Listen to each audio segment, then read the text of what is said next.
Leon spinning the third. Welcome back, man. How's it going? Leonard, I'm doing well. How are you? I'm doing great, man. Hey, we're going to talk about round five. Um, and you know, there's mixed emotions on the race course and some other things that went on there. Lake Sugar Tree is a training facility. It was amazing that they let us come out there Mhm. with their racing history to have an ATV race. All in all, we still need to thank them and everything, whether there's people that are unhappy or happy. Um, you got a place to race. Smile, Mhm. deal with it, be thankful, make sure that you thank the promoters, pick up your trash, and leave with no hesitations. Yeah. But other than that, it looked like the weather was good and looked like the racing was pretty good all in all. Yeah, I mean the weather turned out pretty good. I stayed off the premises for the weekend. I had an Airbnb in a town nearby. So when I showed up to the track Saturday morning, it was raining a little bit, but it wasn't too much. It rained. I mean, it wasn't even a hard rain. It just kind of missed, I'd say, maybe 10, 15 minutes at a time. It did that like three or four times in the morning. And then, it cleared up. Sun came out after a while, and it turned out to be a good day, actually. Um, and that track, being that it's a weird, it's like red clay with some silt in it and kind of odd textured dirt. But every day during the weekend, it started out sloppy, pretty greasy. And then as the sun came out, it would dry up and it started getting fairly, kind of hard packed and dusty towards the end of the day. But because it was muddy in the morning, you had those ruts that dried up and dried into it. So the track became very one lined every single day. Wow, that's that's not good. I mean, I saw a couple of the turns where they would have an outside inside line. It didn't look to me like the inside line was faster. No, not at all. Not at all. And especially once you got those ruts and the lines in there, trying to take that inside line to attempt to get around somebody, it it just didn't work. It would Yeah. slow you down so much just to do that line. And I got a message from Kinsey that said that on her first four-stroke A moto Hmm. that it was super rough and just beat her to Yeah. death. You Yeah. know, but she'd already rode two WMX motos, so Hmm. she's pretty tired. But Yeah. And that's with the track the way it is. It's always, you think about it. So they start practices with a C class. And, yes, it sounds mean, but then as you are, if you're an A class rider or something like that, you're always like, oh, send the C class out to clear the track off. Same thing if you go to a race, some sort of local race that has ATVs and dirt bikes racing at the same time. If it's muddy at all, they're always send the quads out, clear the track off. Same kind of deal. right, Well, when you do that, the C class guys aren't necessarily looking for the fast lines or anything like that. They're just looking to, one guy will go through, there's some ruts, and then that's where everyone follows. And then you got all the youth quads that go through that when it's soft like that, they might get hung up in the middle of a corner. Well, now you just created, a low spot in that corner that's getting train tracked. So by the time it's dried out and a faster guy is going through or woman's going through, it's train tracks. In the middle of that turn, there's a nasty buck in it, big hump or something that's formed. And it's yeah, the same thing with a lot of these tracks. The youth riders will, especially CVTs where they're constantly feathering the throttle. Their tires are creating all those accelerating bumps. You're getting all these braking bumps. You love to have all those size machines there, but there's times where it really screws you over. yeah. But you don't want to send the pros out in the mud. Yeah, exactly. Exactly. I don't want to because then I have to watch the damn thing. Right, well, there's something about you paid your dues. You were already a sea rider. You were Right. already the guy that went out and cleaned the track.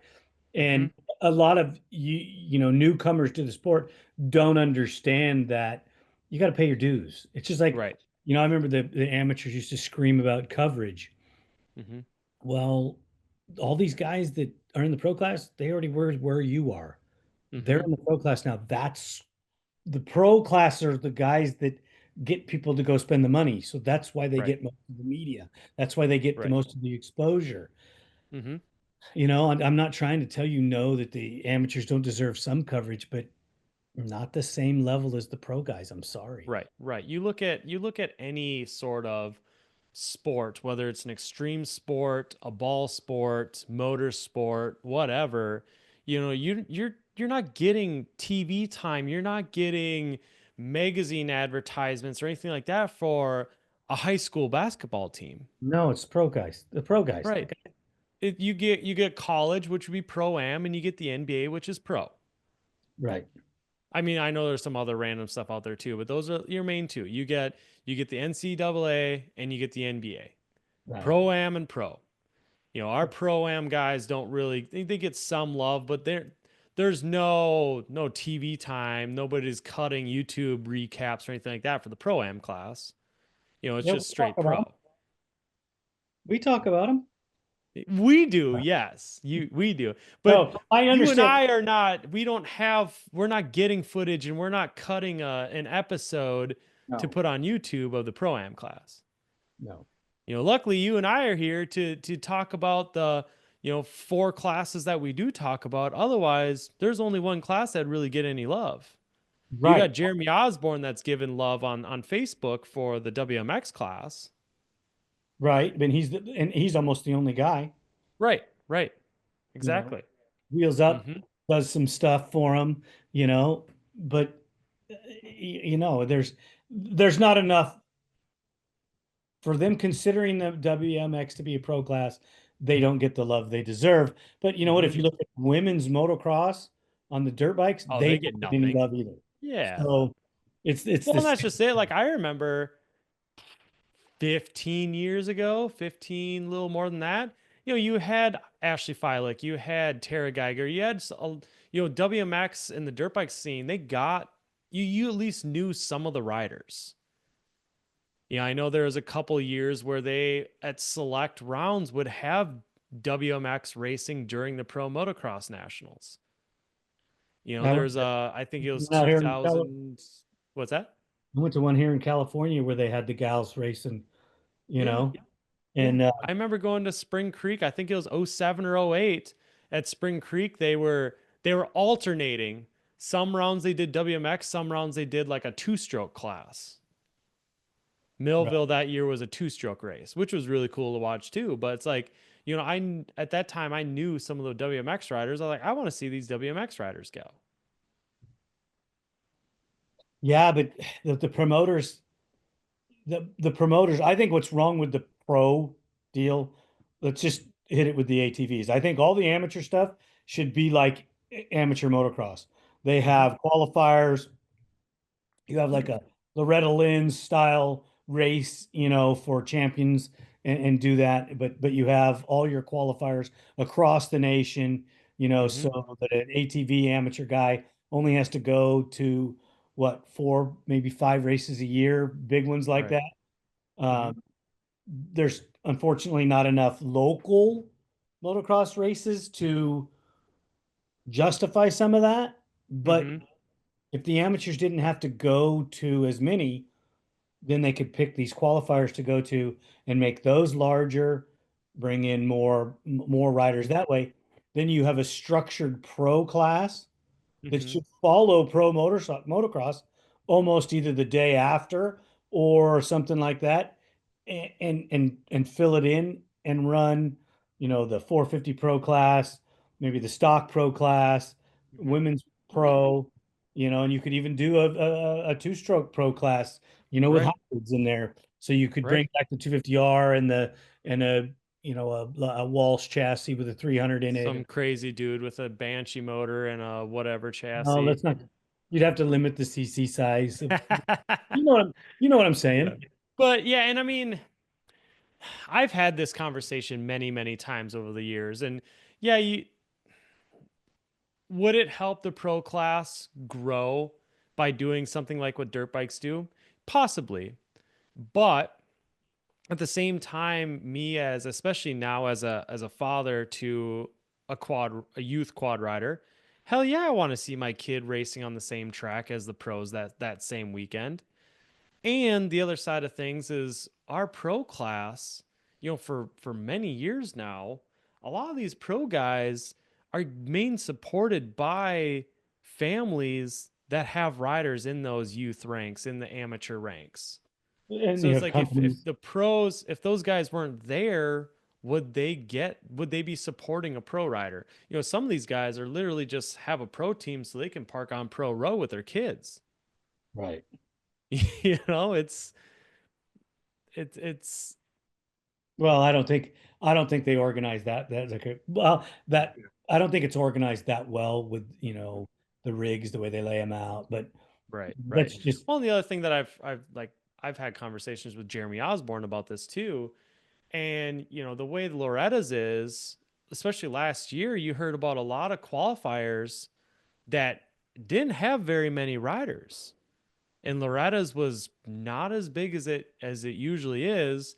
But then you've got these week long races such as Mini O's at Gatorback, and I think there's one in Texas and a couple other ones across the country that are getting these ridiculous numbers because it's a week long of racing and you still have all those classes. So instead right. of qualifying to qualify to go, you can just go to this one location, race for a week, and then somewhere else further down the year you go to another place and race for a week long. And you spend less money. You Right. know, we just we just have to figure a way to make it more achievable for more people to get involved. I mean, I Mm-hmm. really think that, I mean, if anybody listens to the shows, like on the morning show, we talk about it a lot about Mm-hmm. forming electric tracks, tracks that run electric vehicles on them so that you can introduce more people into our sport. I understand not everybody's in for the electric vehicle. I'm not an electric guy myself, but to Mm-hmm. promote Correct. the industry, I could have a track down on the corner with running electric motorcycles and quads and carts, and nobody be pissed because nobody can hear it. Well, and honestly, you could do that stuff indoor a lot easier too. That too, but I'm in California, dude. You couldn't get a building. You couldn't get a building for cost wise that would even justify Right. that. Right. Can you get anything to justify that anymore? Not in California. No. Right. Right. But yeah, Federal. I mean, there's a lot of different things with it, and our there's a lot of stuff that I have coming out soon on my channels where there's been more than one person that has now told me on film and on recording that our promoters in our series is failing us. Dude, I've been telling you that since before I I know, met you, I but was you saying and I that. talking doesn't mean anything. But I just released an episode on my podcast channel where I talked to Debbie Bartosek, who's been in this sport since the early '90s, Mhm. and she finally, I think now that she said you and I can say whatever we want, but who's really going to listen to us when it's somebody that is where they are in the sport? Debbie's a great ambassador for the ATV motocross series, and when she says the quiet part out loud, now a lot of people are saying the quiet part out loud. Yeah, because you got two promoters that I think in our racing that I'm watching that even Mm-hmm. care. Mm-hmm. Okay, Mm-hmm. Decker and Osborne. Those are the Right. only two guys I think that care. Right. You Right. know, They're the only ones that I've seen that have actually spent real money on promoting it. right? And you know, local news, radio stations, all of these people should be contacted. I do remember when they picked writers that had to go to the radio station super early in the morning and talk Mm-hmm. with these people. And, Mm-hmm. they bitched and moaned about it. And we're just like, this is Right. how you generate more money for your pocket. And, and, Yeah. and you're complaining about it? Right. 10 years ago, because pros don't do anything on Friday. They can't touch the track.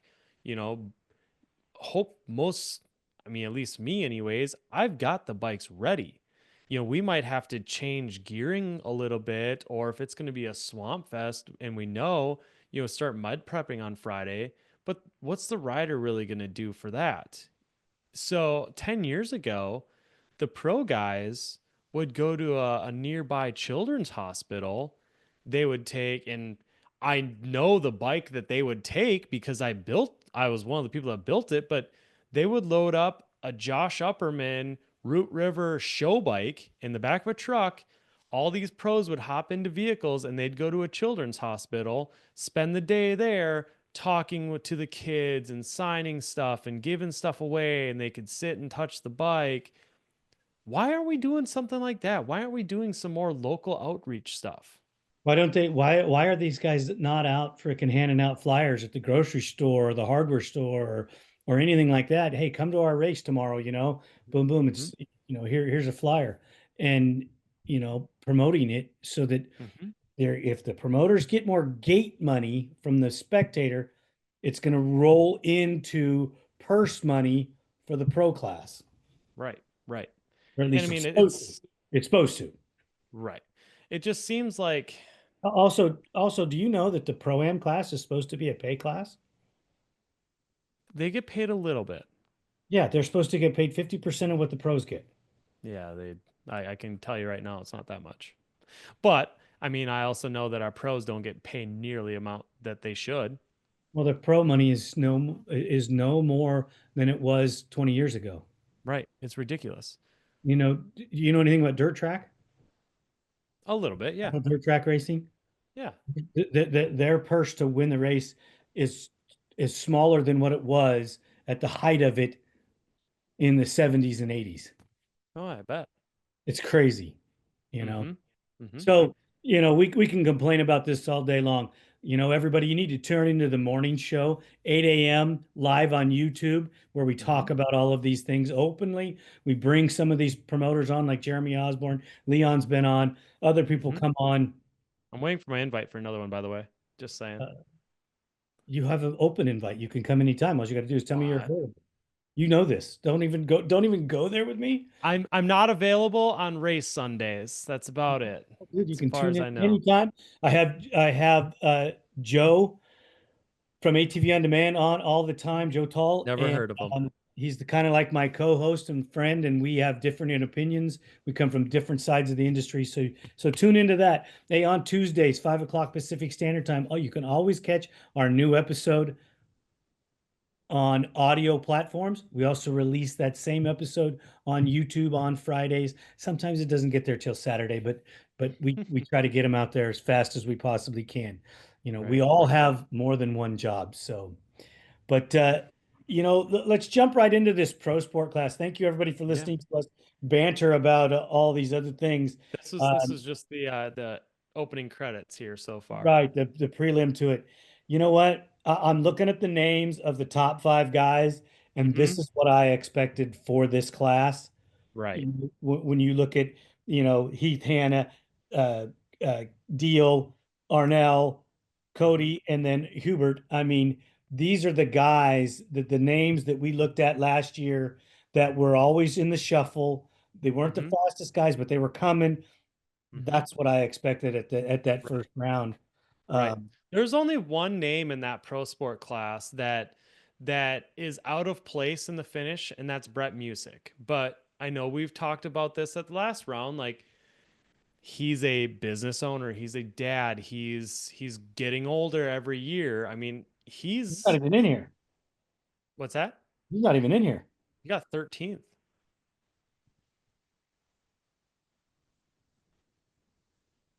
Oh no, No, I'm looking at the championship points. My bad. no, yeah, Yeah, he he's 13th in points right now. But yeah, so he didn't even. But I mean, that's just it. Like was he injured? he's not. I mean, he was racing. I saw him ride by on his bike a few times. So he's probably running 25. He's running 25, and I know he's getting closer. He's like 20, 28 now, 28, 29, I believe. So how long until he's going to be looking to go to that 30 plus class? Mhm. Because like I said, his life is getting busier. He doesn't Right. have the time to train. Right. I mean, that's what being a businessman is. He's built his business with his skills. Now he's got Hmm. to build his business with his other skills as far as Right. building machines and prepping and doing all the things that he's doing. Um, Hmm. you know, Heath Hanna didn't have the greatest weekend, but he didn't have a bad weekend. I'm glad to see that, he pulled off in the pro sport class. He got that fifth, which is Hmm. great. Him and Kale freaking battled back and forth. It looks like running a fourth and a fifth and a fifth and a fourth. Um, Hmm. that's good racing. Arnell went 3-3, so he was Yeah. solid for both motos. Right.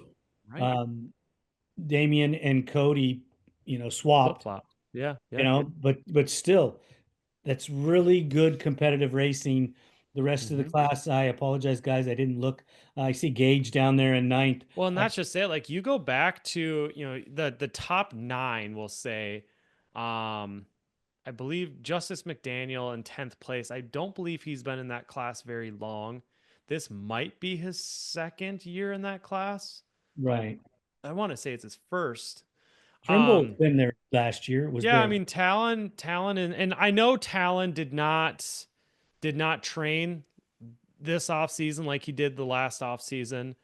Um, so I mean he's kind of behind as far as the conditioning goes, but he did well in the pro am class, which we'll talk later right off the bat. But yeah, I mean you go back to ninth to first. Those are all guys that we saw that were doing quite well last year too. Gage Beebe has been in the class for a while now, and he's had some finishes up around the top five. Last year he had a podium spot in pro am. Ian Juka, he has off races. He'll have good races. Wani, it will have good weekends. He'll have bad weekends. Tom Ebden, that's another guy that he puts in a lot of work, and he's a hardworking dude. Period. That it's that top five area in pro sport. I wouldn't be surprised to see him up there more. Obviously, we talked about Heath Hanna, and Heath is always trying to iron out his program a little bit more. I had a chance to talk with him on Friday, and he's putting in the work. He's just trying to big thing with him, like especially last year, is he had one race bike that he was trying to do in two classes. And when you're pro sporting up, if you don't have two bikes, if you're doing two classes, you're probably going to have some bike failures. Right. Kale Deal is he's been a top guy in that class for a couple years now. Noah, this is his second year in this class, but I mean Noah's somebody that he's a local rider to me. I ride with him. He puts in a lot of work. He's a good kid. He And rides hard. You can exactly. see him being a pro sport champion as he Hmm. gets a little older and Hmm. develops. He's still, to me, on the young side to even He's be young, yeah. where he's at. Right, right. I don't know. He might be 17 now, But he's still but still pretty young. he's a child. But back to Heath. You look at Heath compared to some of these guys, he's a big Hmm. guy. Oh yeah, yeah. Do as And well as he does in the Heath is thousand. really slimmed down, I'm a not couple talking. I'm years not ago. talking about. I'm not talking about him being like big like Well, that. I'm and just he saying, was never fat. He was football player size. yeah, yeah. He He looked was just a muscular, and big dude. so to go as fast as he does, that's Hmm. that's pretty awesome. Yeah. We always expect good things out of all of those guys. Hmm. Uh, I don't see any of these guys transitioning next year, though. Up to pro am. No, they may. Some of them do ride pro am now. I don't see them Oh, transitioning into out pro. of out of the pro am class into the pro class. Right. Well, so one thing that, you know, I don't know if you saw this, Leonard, but I did post a video not too long ago of Jeremy Osborne and I talking actually here in the studio. Um, but the one of the purposes of the Triple Crown races is it is its own series inside the Pro Series. So you could run only the Triple Crowns and possibly be a champion in the pro class because it is its own 3-round series. Right. So with the Triple Crowns, and that's kind of why I posted the videos that, kind of stir the pot a little bit. You've got these people that have been in pro sport, pro am for multiple seasons now that might have hit or miss weekends and are just waiting for that moment to have a solid year to move up. You Gage Beebe, Heath Hanna. Some of these people that have been in the class for multiple years, Kale Deal's kind of getting in that list as well. Maybe get your pro card, dump pro sport, run pro am, and run the triple crowns. You're not going to run those every weekend because there's only 3 of them this year, but You're getting to it's do that. essentially a pro am day with one more qualifier and one more moto. It And it's lets you dip your but they're toes shorter in. motos. What's that? Triple Crowns is shorter motos. You're not riding as much. It's a 10-minute moto. So you're out there 12 minutes. I was thinking they're 12 plus 2.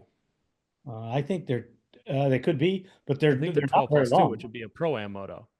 Yeah, they're and you got 3 of them. You should Mm-hmm. be able to ride 3 of them, Mm-hmm. you Mm-hmm. know.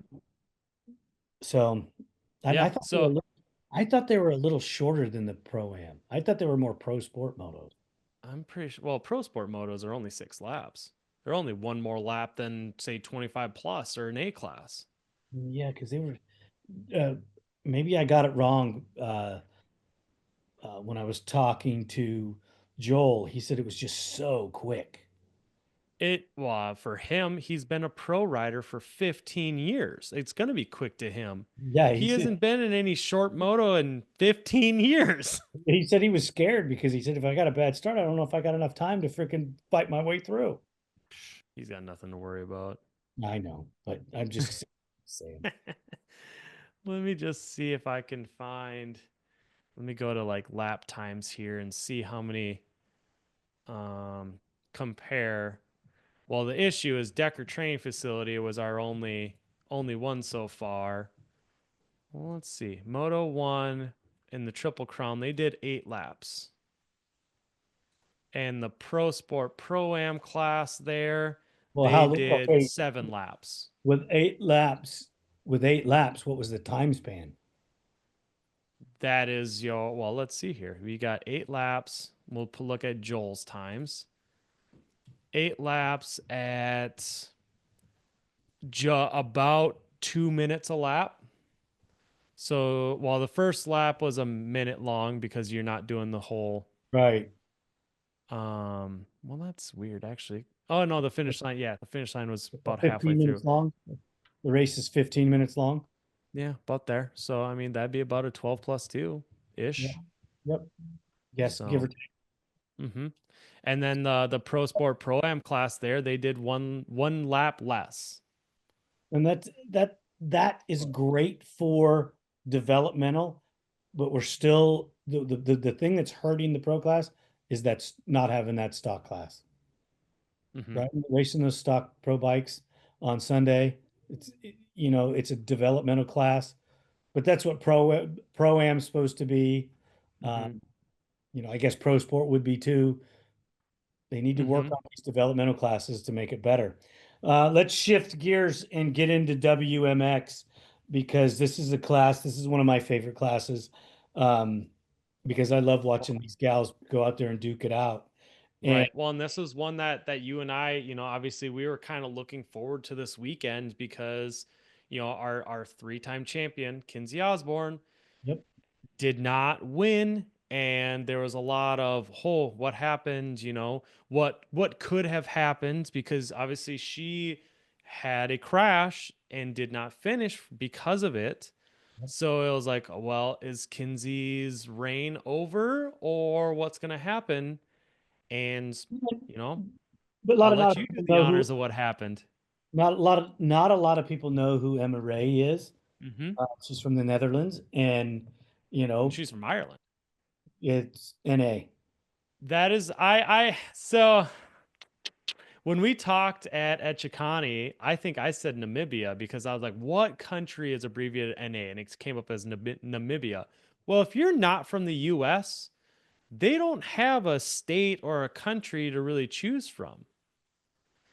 Obviously the Oh, really? Canadian people, they get, like Olivia Joyner, it says Huntsville, Ontario, and India has Quebec. Like they have Canada, but they don't have, if you look at Wani, I believe his also says NA. Okay. Go to Pro Am. Oh no, I guess his is BU. He's from Argentina. But I saw someone else not that long ago that it said, oh, Kevin Sarr. What's Kevin Sarr's? Kevin Sarr is Parnu NA. So if you're Okay. from Europe, we don't have you set to So, select your so our actual country. administrators are failing miserably. Uh-huh. Yeah, okay. So Ireland, yeah. So Well, now we can quit making fools of ourselves telling people that she's from a different country every right, weekend. right. There you go. I didn't know that. Thank you Yeah. for working I that out. picked up on that because I was looking at Kevin Sarr stuff. I'm like, hold up here. It says NA as well. Um, but yeah, and I mean that's just it too with Emma Ray. Like she's from what I understand, a multi-time CrossFit Games champion. Like she's nothing to mess around with. Well, yeah, I don't and want to argue with her anyways. no, no, and to beat Kinsey Osborne, who Mhm. arguably is the fastest woman we've seen Exactly. And that's in just a it. I long, mean, long time.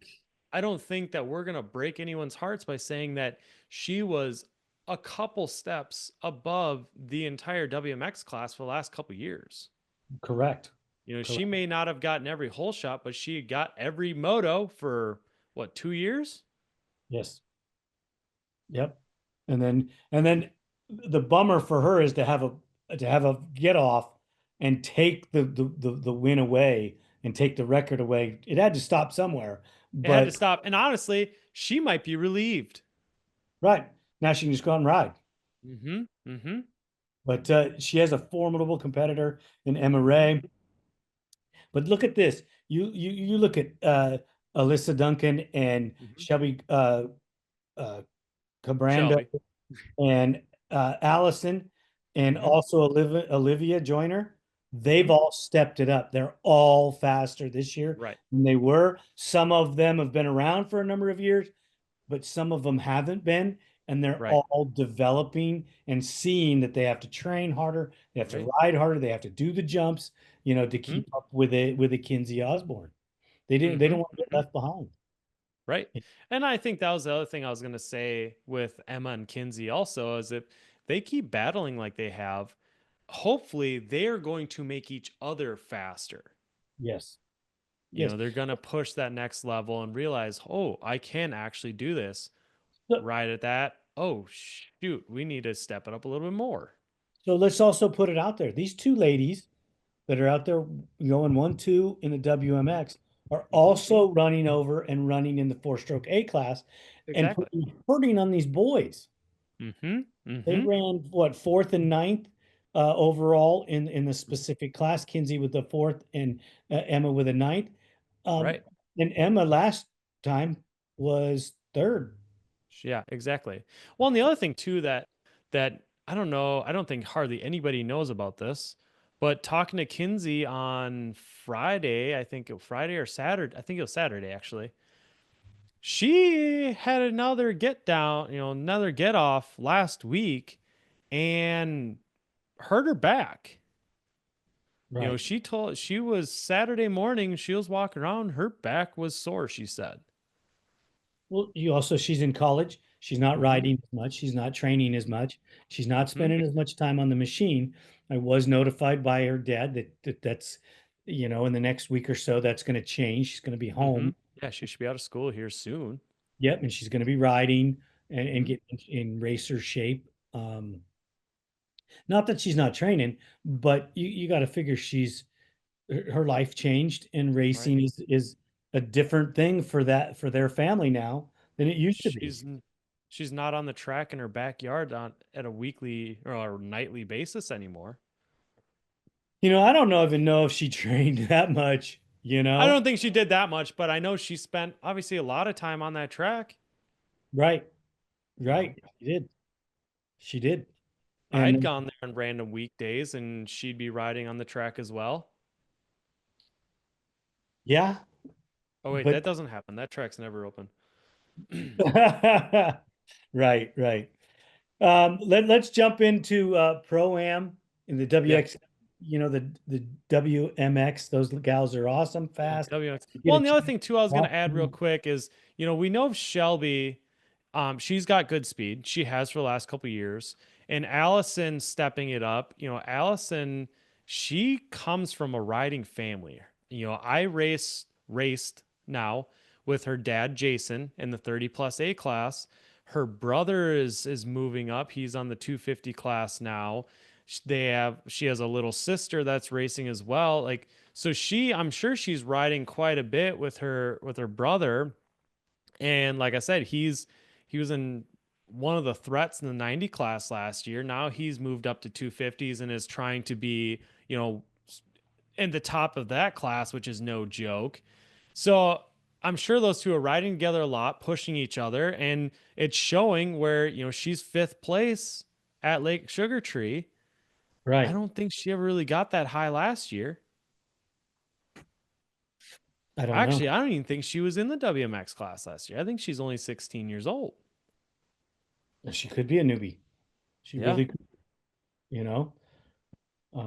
But I like the fact that they're all doing. Shelby's getting faster. Hmm. All of them are getting faster, Hmm. and you can tell by that third place to fifth place or sixth place that it's mixing it up, changing the Hmm. positions, which is Hmm. great stuff. When we jump into the pro-am class, Hmm. I want to ask you a question. Yep. Um, you have your pro guys that are relatively new into the pro class, Hmm. uh, and they're dropping back to the pro-am class because it is a pro-am class. Hmm. What do you think that does to the amateur guys when these pros come back down and race against them? You're gonna have one or of two things. You're either gonna have some riders that are butt hurt because a pro is kicking their butt, or you're going to have, two in the case of 2 to 4 riders here that might be saying, "Huh, I can actually ride pretty well with these guys that are in the pro class. Maybe I need to look into moving up next year." Right. Because Well, well, then just anyone that doesn't know you had Joey Norris that went 1-1, Adam Ulrich that went 3-2. Those two are in the pro class. yep. Noah Arnell, who we just talked about in the pro sport class, that went 2-3. Cody Houghton, fourth with a 5-4. Jaden Launderville, the other pro rookie, fifth with a 4-7. Granted, there's things going on there, but then Damian Hubert, that was a 7-5 for 6 overall, who was running in that there was a battle from second to fourth, or really second to fifth, that was going on for a huge chunk of the race. Right. Damian was in second for a good while during that race. And then Heath Hanna with a 6-6 for seventh overall. And well, yeah, but Kale Deal, All right. Kale had an eight, 8-8. it's Wani eight. had a 9-9. Talon 10-10. Yeah, It's Gage Beebe back in there. right. Um, And you I had I like the competitiveness. I really hmm. do. Right. Yeah, you had 19 people that showed up for Pro Am this weekend, at least for qualifying. So is it Ulrich's third year in the pro class or second year in the pro class? Second year in the pro class. Okay, so he's a sophomore. Norris Hmm. is a rookie. Launderville's a rookie, and Hmm. Launderville and Norris pretty much dominated this class last year. Uh, JJ and Norris dominated pro sport last year. It Right. was Kevin Well, Mason and JJ that and pretty much were one, two, three all year in pro am. Joey was fourth in the Yep. class. Joey was in the mix, but and that's the other thing too. Like when it comes to anybody that doesn't know, Jaden Launderville has a knee injury right now, which is really hindering him. He was running second place on Joey's grab bar for about 3 laps in that second moto. And then going by, he pointed at his knee and the anchor went out and he dropped back to seventh. So you've got those two like that have been battling for almost 2 years straight. Right.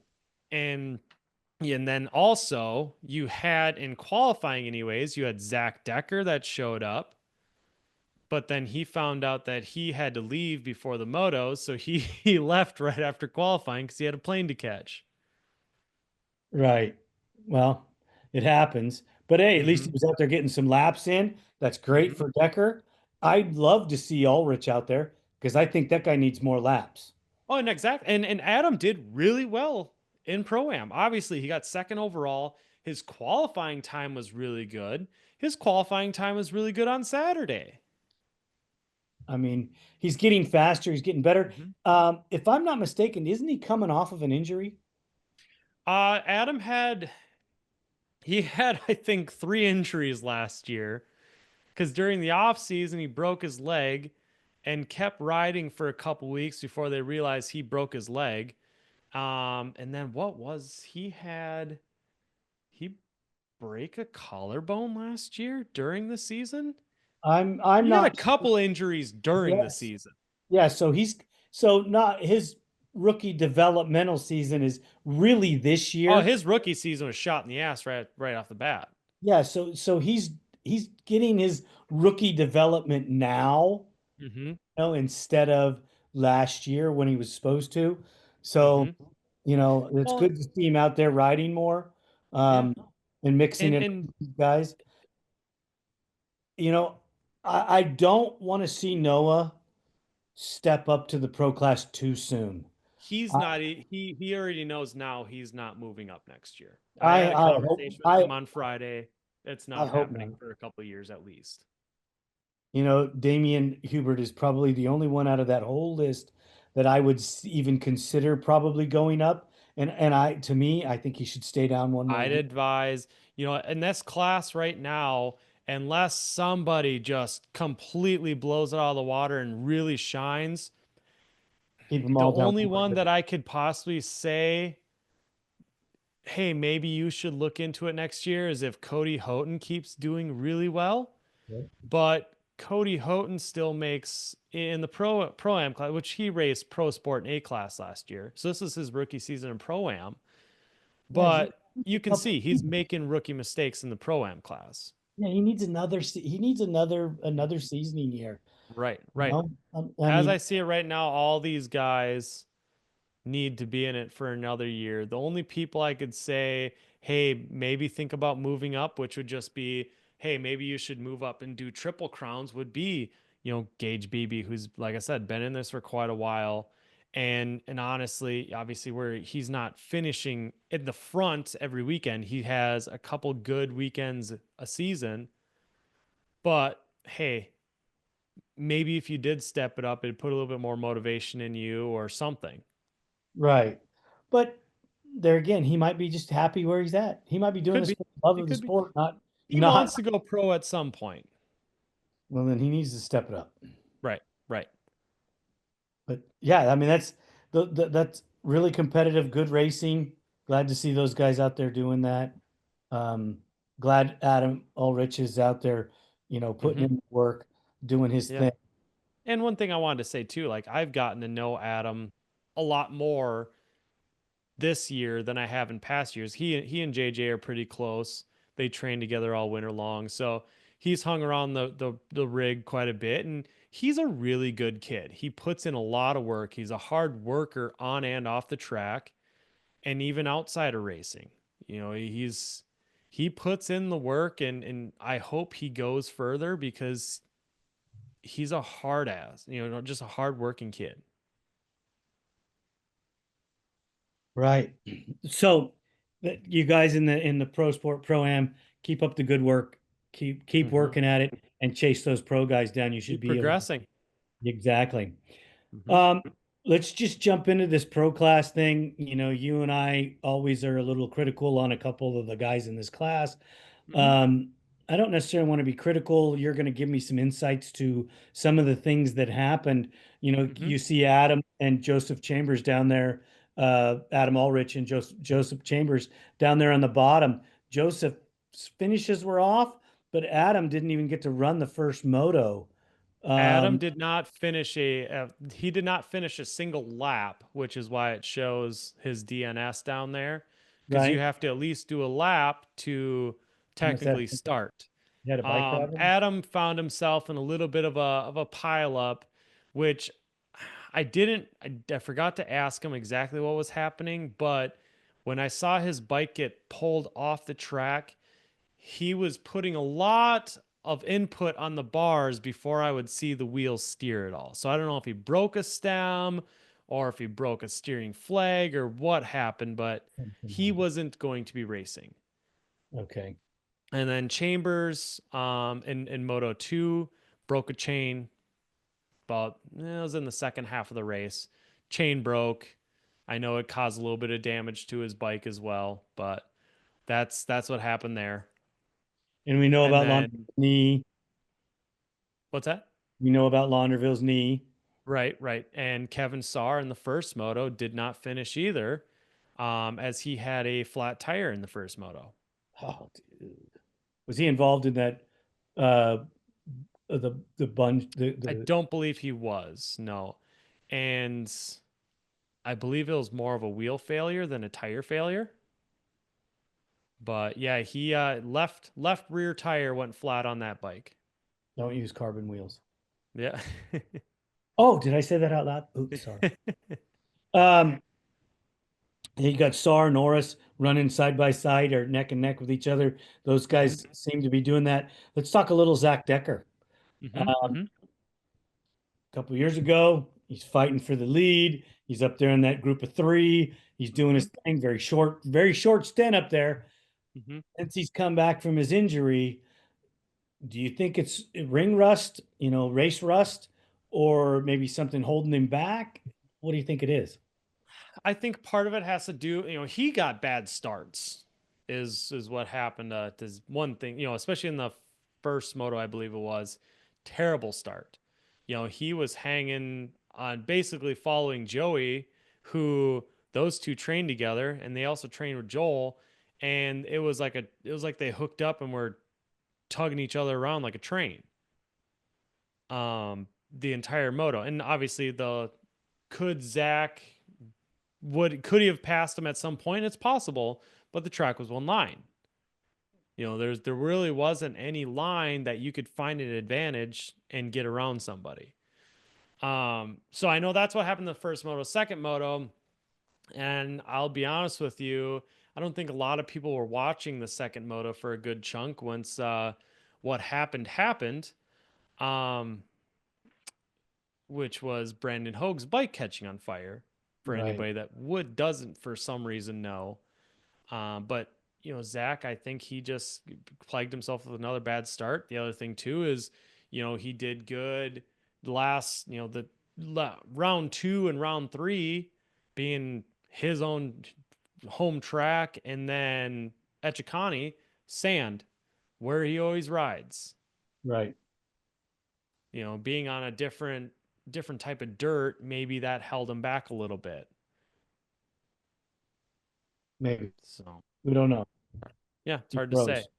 Hard to say. And then I mean, if you want to move up the list, yeah, Brandon Hogue finished Moto 1 with a third. And Your Wi-Fi's not working. it's interesting. My Wi-Fi is right next to me. No, there you go. Now you're back. Yeah. Weird. Oh, You locked up there for a minute. I just kept on talking. yeah, isn't it crazy? I mean, the Wi-Fi signals are good. Everything's doing its thing, and So stupid. Yeah. modern day technology. Brandon Hogue is okay. I guess it was just minor burns. You know, He's got some burning. It's nothing too terrible. Last I spoke to him in person, I know he and I are trying to figure out a time to actually sit down and have a conversation again here. But, when I talked to him in the trailer after the moto, he obviously his chest hurts, his wrists hurt, his chin hurts quite a bit. And I don't know what his helmet looked like, and I kind of told him this in the trailer at the time too, but what's a helmet strap made out of? nylon. It's nylon. So It's if he's flannel. on his jersey's on fire, those flames are going up right into that nylon. He probably had his chin strap melting to his chin. Right. Yep. Yeah. And he didn't catch the machine was on fire until it was too late, or the flames spread that fast. It burst into him. Okay. Mm-hmm. Wow. Yeah. It I and that's what's wild about it is it didn't it's not like it was a small flame that went up. All that Pro 6 went up Man. instantly. Man. And where was the track people with a fire extinguisher? Don't have them. Yeah, That all was those track mandatory. workers did not have one. I don't know how long it took to get a fire extinguisher, but yeah. Man, that's not a good thing. Not a good thing Mm-hmm. at all. Yeah. But So luckily though, you know, Brandon, I'm so glad that you're okay. And I told him on Saturday, it could have been worse. Obviously, he doesn't think so, but I think I speak for everyone that I'm glad that it was only what it was. It right, could have been worse burns. It could have been worse injuries, period. He could be in a hospital. He drove home Saturday night.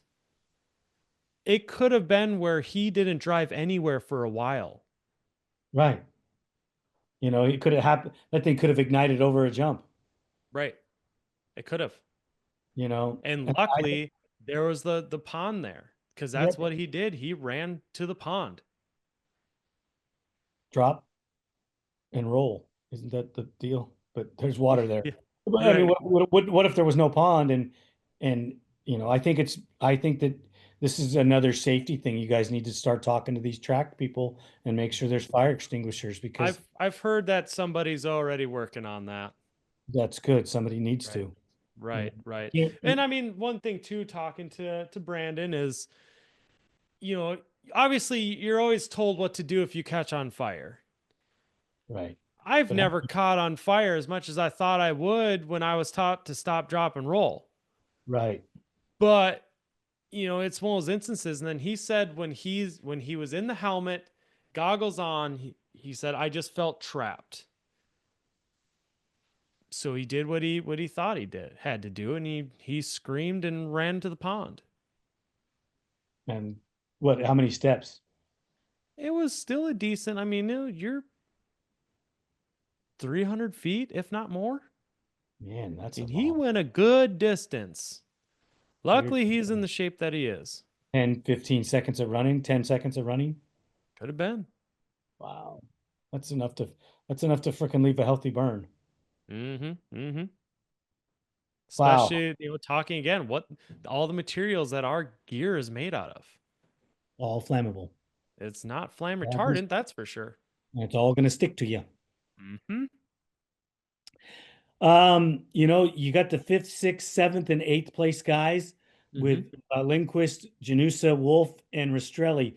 All of these Mm-hmm. guys represent some speed. Mm-hmm. They Those are all all your guys that are normally fighting for that top 5 spot. and they're just duking it out in there. Lindquist seemed to run the best out of all of them with a Yep.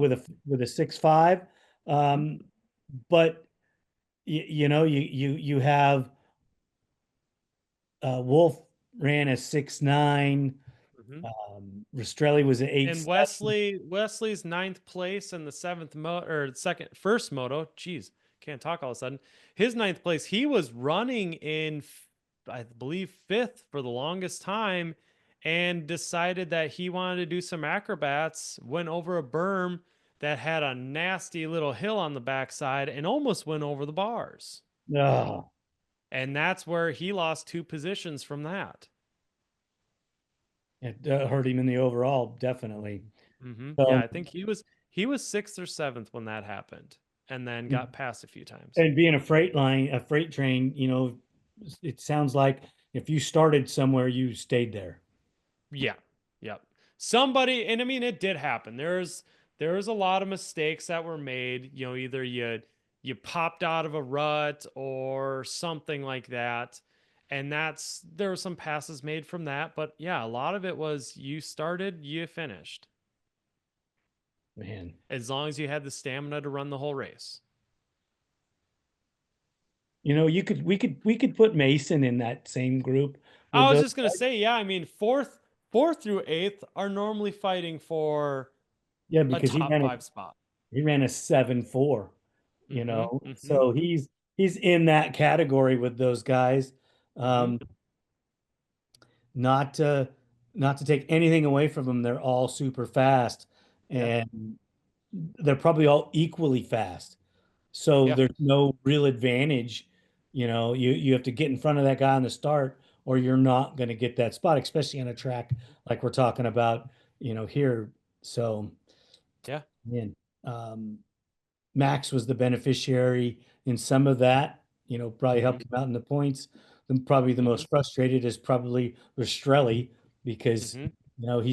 I know he's faster than eighth place. So, Right. Right. but Yep. uh, But I mean, yeah, like we just said, look at that group of people. Those guys are all about that speed. It's not like Jeffrey is significantly faster than Wesley, Nick, Max, or Mason. right, those guys are They're all. all about that same speed. It's just who had the better day. And Mason, um, whether you want to believe it or not, having that, not running that number five last year, as a rookie, Mm-hmm. he's for real. He's proving that he can run with these guys, and he's as Mm-hmm. fast. He hasn't moved up into that top three position yet, Right. but Right. if he keeps It's doing gonna what he's take a doing, while. he's going to do, he's going to be there. He's going to get there. Mm-hmm. Mm-hmm. Um, the old guy got on the podium. Been a Yes, he couple, did. been a Yes, year he did. plus. Right. Oh, 20 years in the pro class. yeah, and he's on the podium. I know that not everybody, there's some people that are just, oh, he only got there because of this or that. You know what? You got to get there. He had to do the riding. He had to finish the motos. He got second in the second moto to put Mm-hmm. himself on the box. That means he beat Bryce Ford. Mm-hmm. Okay, because Bryce went 3-2 or 2-3. Um, it doesn't matter. He's Right. back in that circle. I did get a message from him, and he said that he's feeling like Chad of old. Mm-hmm. Really good. Felt good with the machine. Mm-hmm. Everything was flowing and working the way it's supposed to. Right. Right. And that's just it. I mean, Chad started that moto in first. Joel, it didn't take Joel long to get around him, but in the first lap, he was in first place and he rode second the entire rest of the race. It's not like he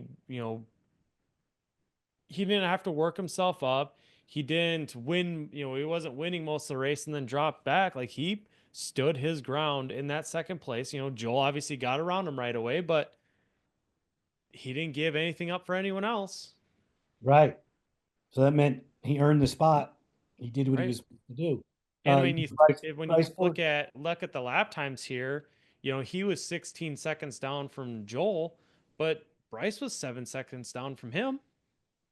Yeah, and wasn't Bryce if Bryce was 7 seconds behind Chad, means he would have been freaking what 22 seconds behind Joel if he would have been in second. Mm-hmm. Mm-hmm. And Bryce knows he's got some work to do, and I think all these guys know. Chad is in the back of his head double guessing things because he is getting older. He has had major injuries that have always almost ended his career. You know what? It's going to make anyone second guess something.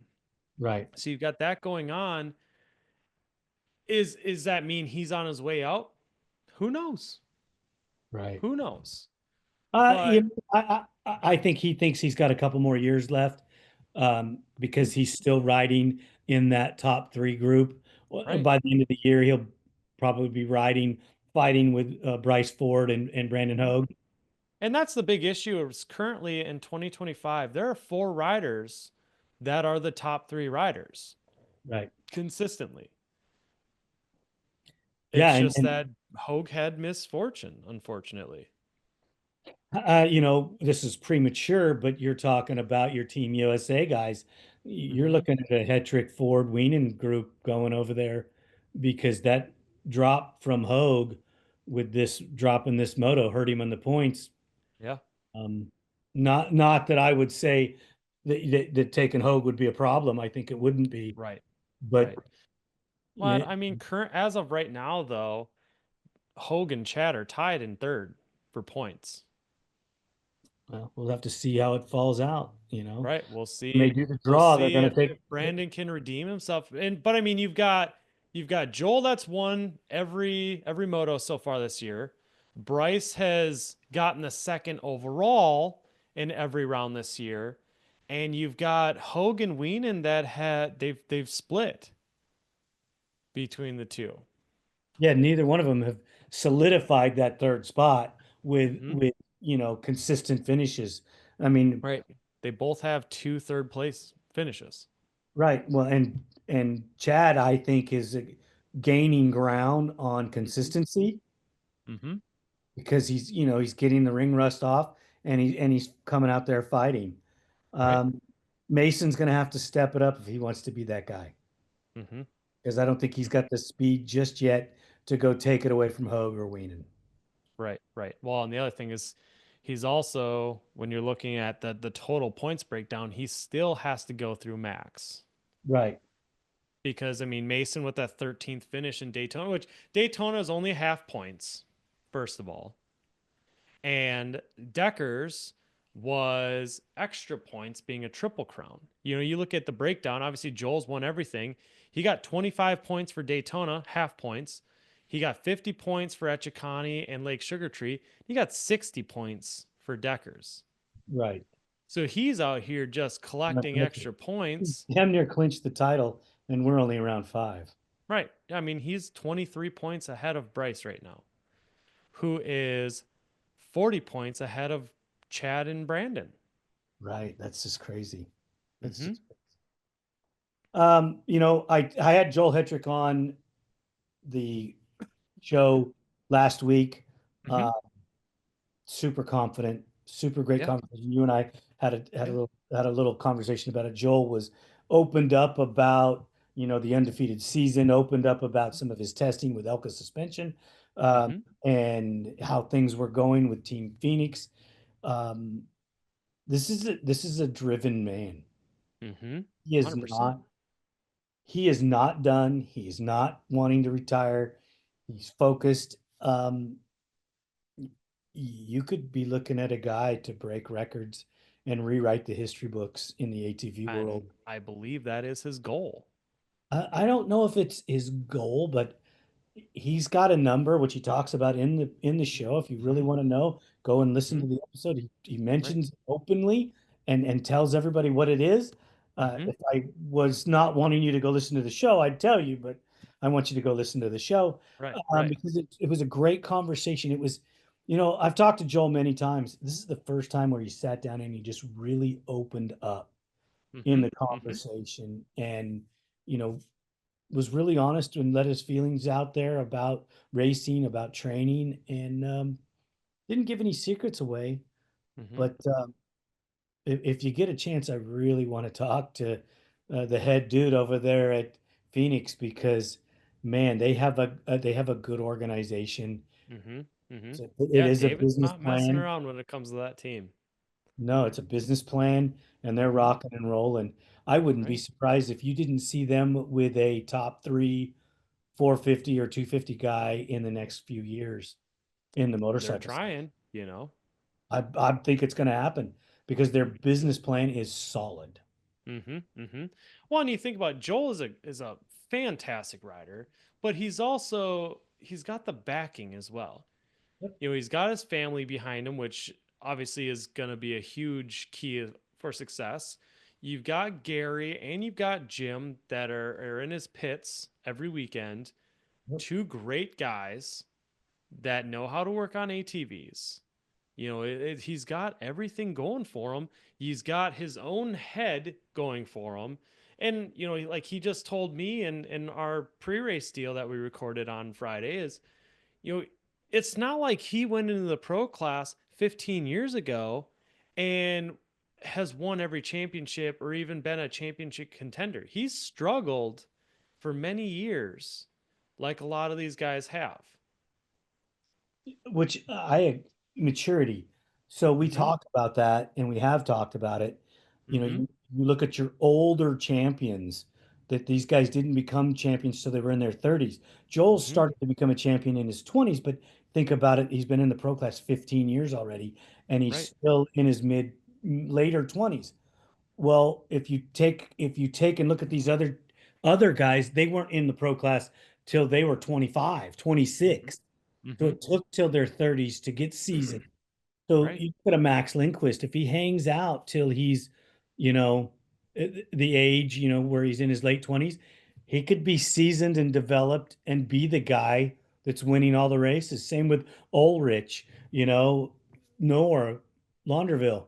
It's Mm-hmm. going to take them 5, 6, 7, 8, 9 years Mm-hmm. before they build themselves into the guy that can win a championship. Right. Right.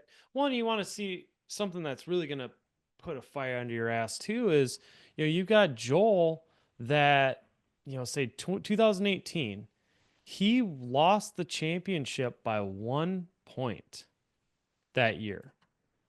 Then you've got 2019 where he did get the championship.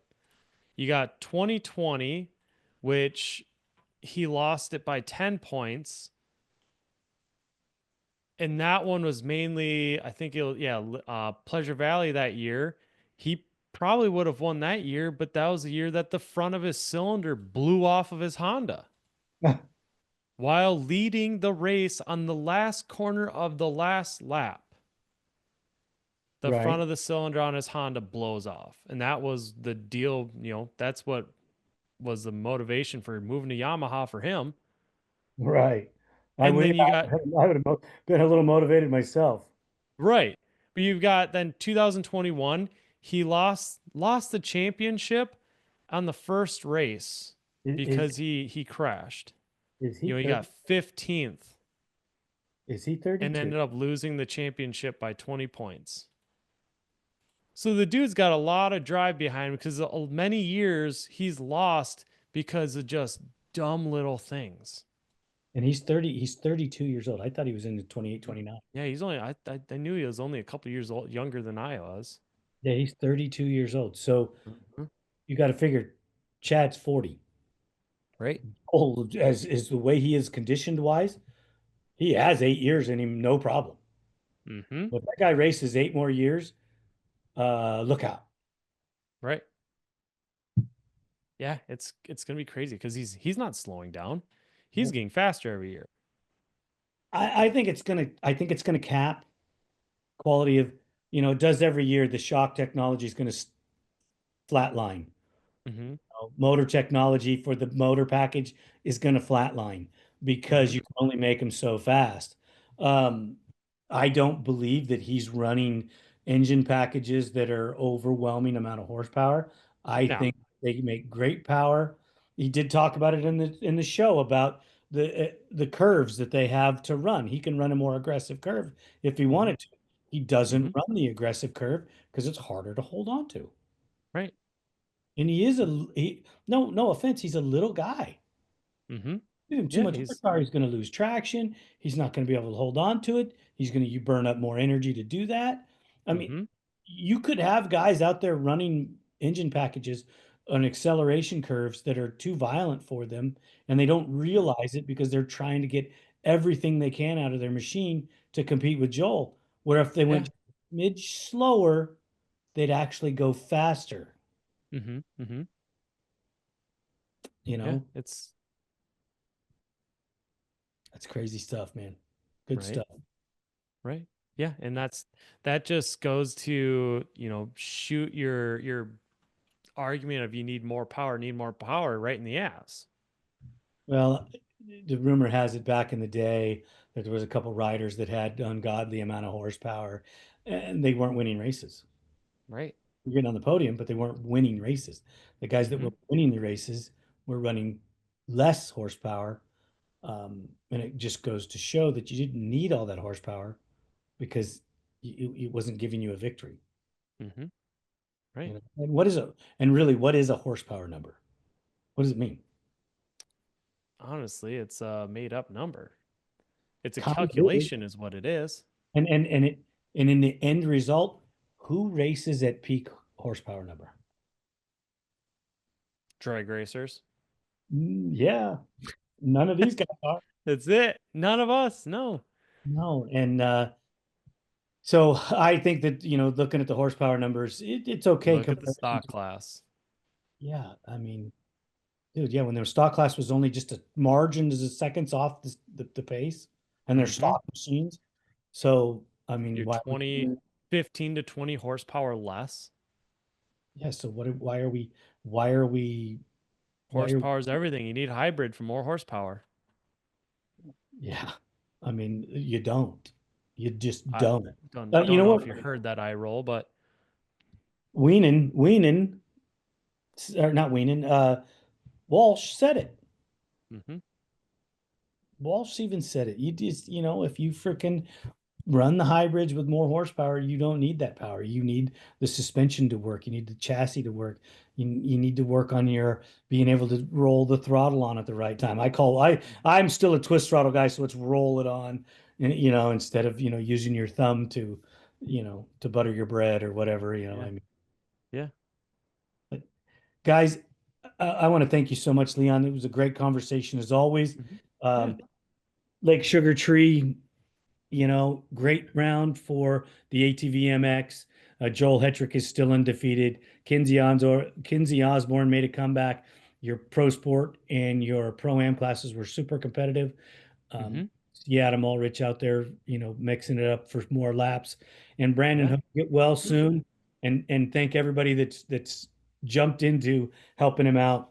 hmm He's a great kid, and getting him back out on the track and making sure that he can be there in the next round is going to be pretty awesome stuff. Yeah, absolutely, absolutely, and obviously, if anyone doesn't know, there is a GoFundMe out there to help support Brandon. You know, with if there is medical expenses that need to be had, or even just getting his bike ready to get back on the track, because that Yep. thing is, Toast. if it's not totaled, I'd be surprised.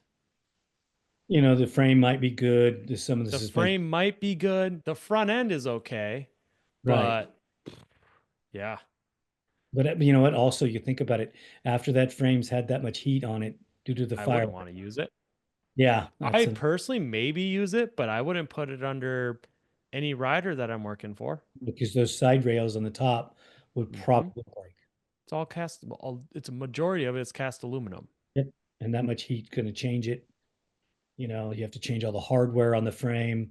I mean, hmm just a lot of shit that needs to be done to use that frame again. I would probably just junk the thing and move on. Right, right. Maybe Yamaha will help him out. You know. Hopefully, can only Yep. hope. Exactly. Yep, All right, brother. You need to go take care of your little one. And yep. thank you again so much Yeah, for absolutely. round number 4 of the ATV Yeah. MX. And we'll talk to you guys later.